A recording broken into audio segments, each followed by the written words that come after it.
परम प्रेममय श्री श्री ठाकुर परमारेथा जगज्जननी श्री श्री बड़मा परम पूज्यपाद जुगाचार्य श्री श्री बड़दा आजिर पूज्यपाद श्री श्री आचार्य देव श्री चरण कमल अनंत कोटि प्रणाम निवेदन करुछि।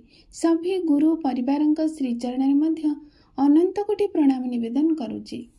मोर भिडियो देखुथिबा प्रत्येक गुरु भाई और माँ मान अंतरर ढेर सारा भल पाइबा शुभकामना समस्त को आनंदित जयगुरु। सबुदिन परि आज यही शुभ दिन में आउ एक सुंदर भिडियो आलोचना करवा। जो आलोचना आम मान बहु प्रेरणामय आलोचना हो, जो आलोचना आम मान जीवन में बहु प्रभाव पकाऊ, यह ही मोर परम पिता श्रीचरण विनम्र प्रार्थना रखे। आज एक सुंदर विषय रखा, जो विषय आमे मैंने समस्ते जानू आउ टिके से विषय आमे भल भाव बुझा दरकार, किपरि भाव ताहा ठीक भाव कले आम मान जीवन में कौन प्रभाव पड़ो से विषय आज आलोचना करवा। जेहेतु श्री श्री ठाकुर को जीवन में आमे ग्रहण करीचे, दीक्षा को जीवनर व्रत भाव नहींचे, दीक्षार जो विधान रही यजन जाजन इष्टवृत्ति ये तो निश्चिंत भाव में समस्ते अल्प बहुत करुचे, किंतु जोटा आम करुचे सेटा केमती पूरा परफेक्ट भाव में करुचे कि नहीं सेटा उपरे हैला प्रश्न। आम ठीक भाव कले प्रकृति में तार ठीक भाव फल आमको मिली थाए। आज आम देखा जे आम तो इष्टवृत्ति करुचे, इष्टवृत्ति पूर्वर गोटे स्वत अनुज्ञा बोली पाठन कराए, जोटा कि श्री श्री ठाकुर तापर बहुत जोर देइचंदी। सेटा निश्चिंत भाव प्रत्येक करवा आवश्यक।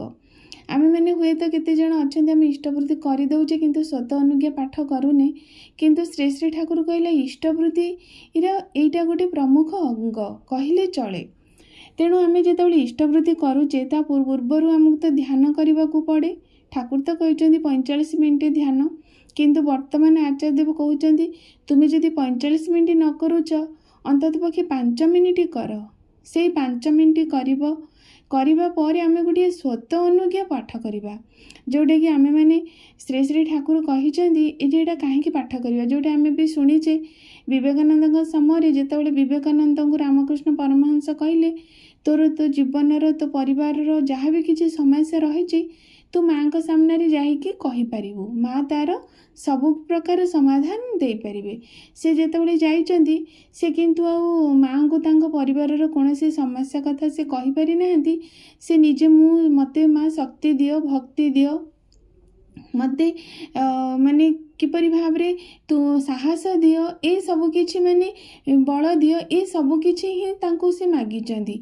सेटा श्री श्री ठाकुर कहले जेतबेले तांको समयर कथा जड़े साधु बाबा श्री श्री ठाकुर जेतबेले बयस तांकर अल्प बयस हिथिला सेतबेले से कहले जे तुमे एटा भीतर गोटे माने सब भगवान पाखे मु दिन मु दैन्य मोर मु दुखी यही सब ठाकुर पाखे प्रार्थना कराए।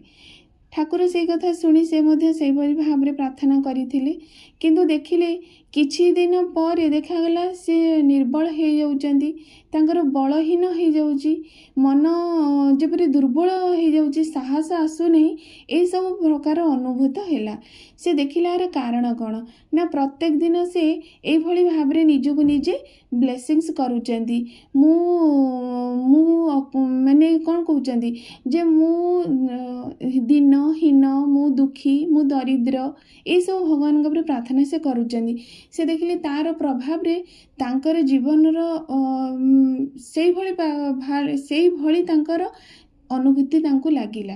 तेणु श्री श्री ठाकुर देखिले ए कहिबाटा मध्ये हम जीवन में केते प्रभाव पकाउची, से देले जे स्वत अनुज्ञा निजे निजको आमे अनुशीलन करवा, निजे निजको आमे ब्लेसिंग्स देबा। एटा किपरि भाव रे ठाकुर से स्वत अनुज्ञा रे कहंती मु अक्रोधी मु अमानी मु निरलस काम लोभ जीत बसी मु इष्ट प्राण सेवा पटु अस्ति वृद्धि जाजन जैत्र परमानंद उद्दीप्त शक्ति समृद्ध तुमरी संतान प्रेम पृष्ठ चिरचेतन अजर अमर मते ग्रहण कर प्रणाम निय।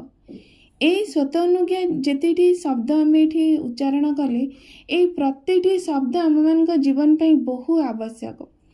କାରଣ ମଣିଷ ଏଇ ଶବ୍ଦମାନଙ୍କୁ ନେଇ ତା ଜୀବନର ପ୍ରତିଟି ସମସ୍ୟା ଆସିଲେ ସେ ସମାଧାନର ବାଟ ଏଇ ଯେଉଁ ଯେତିକି ଶବ୍ଦ ହେଲେ ସେ ସବୁ ହିଁ ଏଇ ଶବ୍ଦ ଭିତରେ ରହିଯାଇଛି।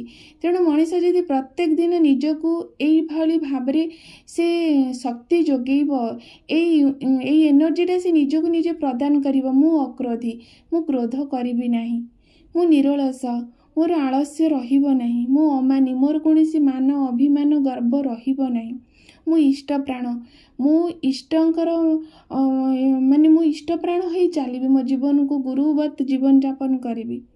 ମୁଁ ପରମାନନ୍ଦ, ମୁଁ ସେଇ ଈଶ୍ୱରଙ୍କ ସନ୍ତାନ, ମୁଁ ନିତ୍ୟ ଆନନ୍ଦ, ମୋ ପାଖରେ ଦୁଃଖ ହିଁ ନାହିଁ।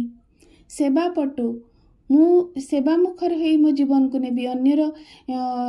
ମୋ ଜୀବନଟା ଅନ୍ୟର ସେବା ପାଇଁ ହିଁ ମୁଁ ମୁଁ ଯେପରି ରଖିଛି ବା ସାଇତିଛି। ଉଦ୍ଦୀପ୍ତ, ଶକ୍ତି ସମୃଦ୍ଧ, ମୁଁ କୌଣସି ଉଦ୍ଦୀପ୍ତ ଯେମିତି କ'ଣ, ମୁଁ ଉଦ୍ଦୀପ୍ତ ଉଜ୍ଜ୍ୱଳ ଭାବରେ, ମୁଁ ଉଜ୍ଜ୍ୱଳ, ମୁଁ ଶକ୍ତି ସମୃଦ୍ଧ, ମୁଁ ଶକ୍ତି, ମୋ ଶରୀର ଭିତରେ ଭରପୁର ଶକ୍ତି ରହିଛି। ମୁଁ ତୁମରି ସନ୍ତାନ, ପ୍ରେମ ପୃଷ୍ଟ, ଚିରଚେତନ। ମୋ ଶରୀର ଭିତରେ ପ୍ରେମ ହିଁ ଭରପୁର ରହିଛି। ଚିରଚେତନ, ମୁଁ ଚେତନଶୀଳ, ମୁଁ ଅଚେତନ ନୁହେଁ। ମୁଁ ସର୍ବଦା ସେ ପରମାତ୍ମାଙ୍କ ସହିତ ମୁଁ ଯୋଗଯୁକ୍ତ ହେବାକୁ ଚାହେଁ। ମୁଁ ଚେତନ। ଏ ସବୁ ଗୁଡ଼ିକୁ ଅଜର, ମୁଁ ଅମର, ମୋର ମୃତ୍ୟୁ ନାହିଁ, ମୁଁ ଅକ୍ଷୟ ହେଇ ରହିବି। ଏସବୁ ବ୍ଲେସିଂସ୍ ଯଦି ଆମେ ପ୍ରତ୍ୟେକ ଦିନ ଦେବା, ତାହେଲେ ଆମ ଭିତର ଜଡ଼ତ୍ୱ, ହୀନତ୍ୱ, ଦୁର୍ବଳତା, ଅବିଶ୍ୱାସ, ରୋଗ, ଶୋକ, ଦାରିଦ୍ର୍ୟ ସବୁ ଆସ୍ତେ ଆସ୍ତେ ଦୂରେଇ ଯାଏ। କାରଣ ଏଇ ଶବ୍ଦ ଗୁଡ଼ିକ ଏତେ ସହଜ ବା ଏଇ ଶବ୍ଦ ଗୁଡ଼ିକ ଭିତରେ ଏଭଳି ଭାବରେ ଶକ୍ତି ଲୁଚି ରହିଛି। ଯେଉଁମାନେ ବି ପ୍ରତ୍ୟେକ ଦିନ ସ୍ୱତଃ ଅନ୍ୱୟକୁ ଗୋଟିଏ ଗୋଟିଏ କହି ତାକୁ ଫିଲ୍ କରିବେ, ମୁଁ ଅକ୍ରୋଧୀ, ମୁଁ ଆଜିଠୁ ଆଉ କ୍ରୋଧ କରିବିନି, ଏଇଭଳି ପ୍ରତିଟି ଶବ୍ଦକୁ ତାଙ୍କୁ ଫିଲ୍ କରିବାକୁ ପଡ଼ିବ। ସେଇ କରିବା ଭିତର ଦେଇ ଦେଖାଯାଏ କିଛି ଦିନ ଏମିତି ଦିନ ପରେ ଦିନ ବାର କହିବା ଫଳରେ ଦେଖାଯାଏ ନିଜେ ଏଇସବୁ ସୁଗୁଣର ମଣିଷ ଅଧିକାରୀ ହେଇ ଯାଉଛି। ସେଇଟା ବାସ୍ତବ ଘଟଣା। ମୁଁ ମଧ୍ୟ ମୋ ଜୀବନରେ ଏଇଗୁଡ଼ିକୁ ସବୁ ଆପଣେଇ ମୁଁ ବି ନିଜେ ଫଳ ପାଇଛି। ଯେତେବେଳେ ମଣିଷକୁ କାରଣ ଆମ ଭିତରେ ତ କ୍ରୋଧ, ଲୋଭ, ମୋହ ଏ ସବୁ ଗୁଡ଼ିକ ତ ଆମ ଭିତରେ ରହିଛି। କେଉଁ ମୁହୂର୍ତ୍ତରେ କେଉଁ ସମୟରେ ମଧ୍ୟ ତାହା ଉଠିଯାଏ।